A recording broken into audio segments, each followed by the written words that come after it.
Hello বন্ধুরা, শুভ সকাল। আমি সকাল 5টায় উঠছি ঘুম থেকে। ওঠার পরে স্নান টান করিয়া তারপরে ঠাকুরকে দেওয়া হবে এখন। তারপরে তো রান্না বান্না করলাম আজকে।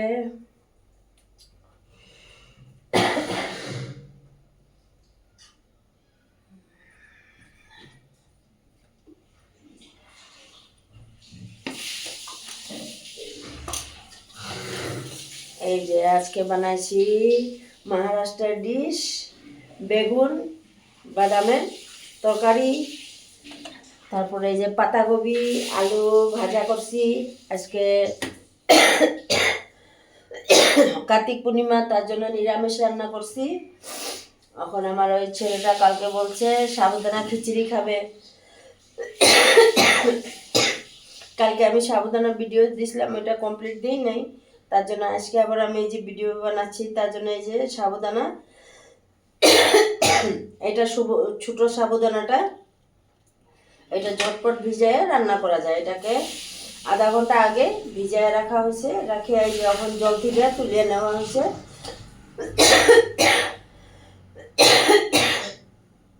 তারপরে এই যে এটার মধ্যে ওই যে চীনা বাদাম আর কাঁচা লঙ্কা দুটোটাকে, বাদামটাকে ভালো করে ভাজিয়ে নিছি শুকনা করে দিয়ে।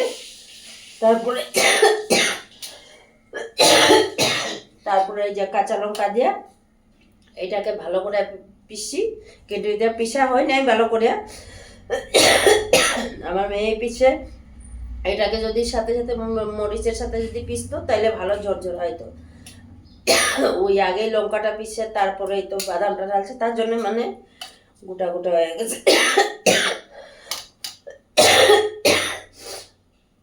তোমরা সবাই দেখতে থাকো কেমনে করে এই সাবুদানা খিচুড়িটা বানাই।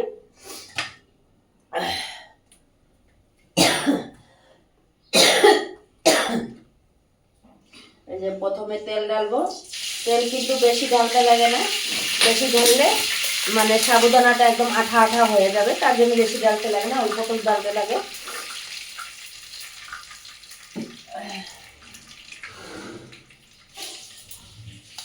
এই যে ওখানে এই যে সাবুদানাটার উপরে এই মরিচ আর বাদামের পেস্টটাকে ঢালিয়ে দিব।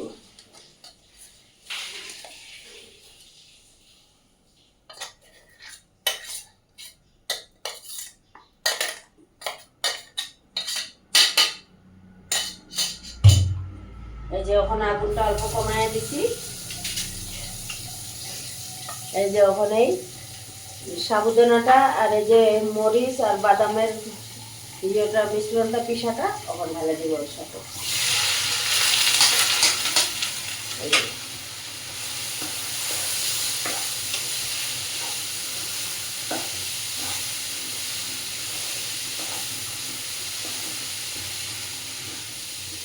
কিন্তু এই সাবুদানার খিচুড়ি বানালে কিন্তু সব সময় নড়াইয়া থাকতে লাগে। এটাকে যদি ভালো করে না নড়াও তাহলে আঠা আঠা হয়ে যাবে, যেরকম জলে সিদ্ধ করার মতন হয়ে যাবে। এটাকে সব সময় নাড়াইয়া থাকতে লাগে।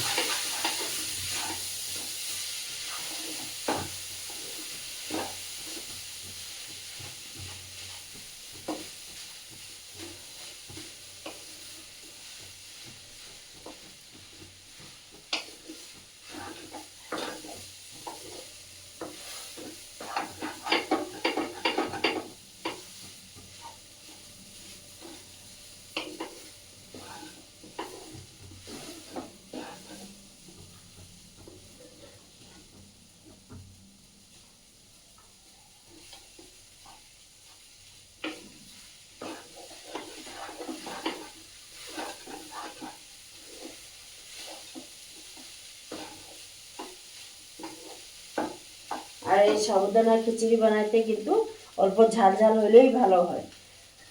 অল্প লঙ্কা টঙ্কা বেশি করে দিলে তাইলে খেতে খুব ভালো হয়। সকালে নাস্তাও হয়ে যায়, পেটও ভরা থাকে। আর এখানে লোকে সবসময় মানে উপাস টুপাসে এরকমই খিচুড়ি বানায় খাওয়া হয়।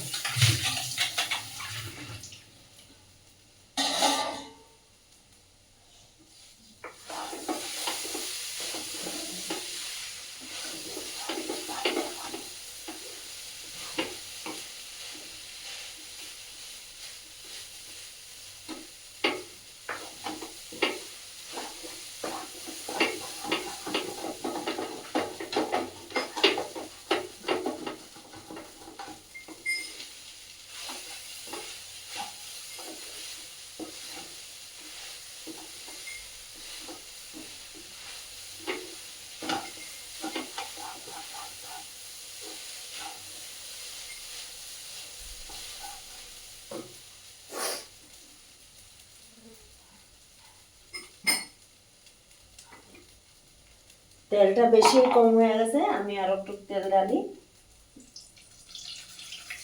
অতিরিক্ত বেশিও না কমও না।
এটার মধ্যে তোমার আলুও ঢালা যায়। আলুটাকে সামান্য সিদ্ধ করে তার মধ্যে তেলের মধ্যে হালকা ভাজিয়ে তারপরে আলুটাকেও ঢালা যায়। আলু ঢাললেও খেতে ভালো হয়। আর এখানে তো উপবাসের মধ্যে আলু এরকম সাবুদানা খিচুড়ি বানায়, বেশিরভাগ লোকে এখানে এরকমই খায়।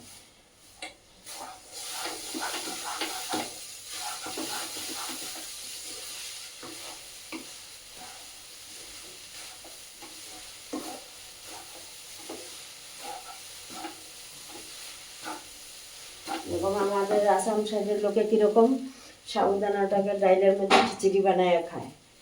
যে কোনো অনুষ্ঠান হইলেও বা যদি উপাসের সময় তো খেতে হয়, তাইলে ডাল দিয়ে খিচুড়ি বানায় তারপরেই খায়। কিন্তু এখানের লোকে ডাল দিয়ে খিচুড়ি বানায় খায় না।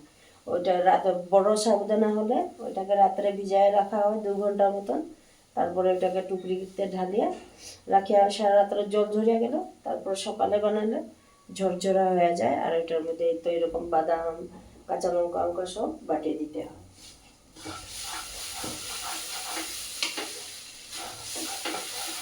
बाबूरा पीने का पानी नहीं है, पीने का पानी लाने पड़ेगा।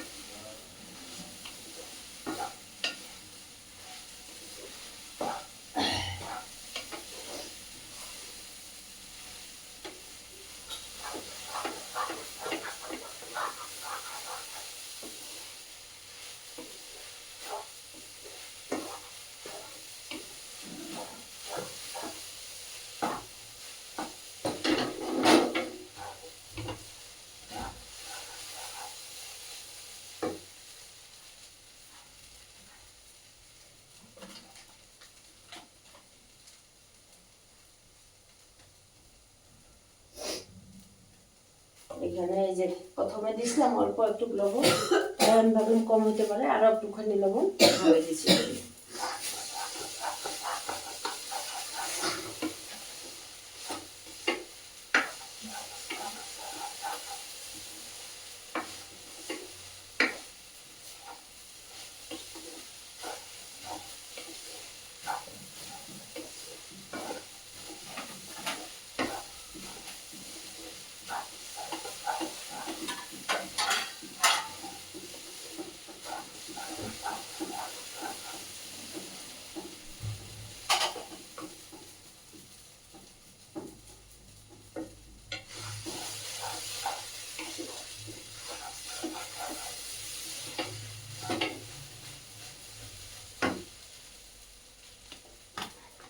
এই তো আমাদের সাবুদানা খিচুড়ি রেডি।